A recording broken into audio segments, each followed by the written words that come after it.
తెలంగాణలో 2025వ సంవత్సరంలో జైలుకు వెళ్లిన వారి సంఖ్య ఆందోళనకర స్థాయిలో పెరిగింది.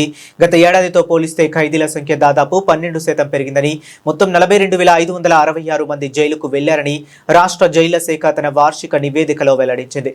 ముఖ్యంగా సైబర్ నేరాలు, డ్రంక్ అండ్ డ్రైవ్ కేసుల్లో భారీగా పెరుగుదల నమోదవటం ఈ పెరుగుదలకు ప్రధాన కారణంగా నిలిచింది.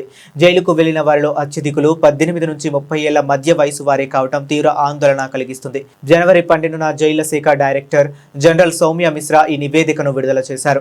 నివేదిక ప్రకారం 2024లో 38,079 మంది జైలుకు వెళ్లగా 2025లో ఆ సంఖ్య 42,566కు చేరింది. డ్రంక్ అండ్ డ్రైవ్ కేసుల్లో 152% పెరుగుదలతో 2,833 మంది కటకటాల పాలయ్యారు. వీటితో పాటు డ్రగ్స్, ఎన్డీపీసీఎస్ కేసుల్లో 7,040 మంది, ఫోక్సో కేసుల్లో 4,176 మంది, హత్య కేసుల్లో 3,260 మంది జైలుకు వెళ్లినట్లు గణాంకాలు స్పష్టం చేస్తున్నాయి.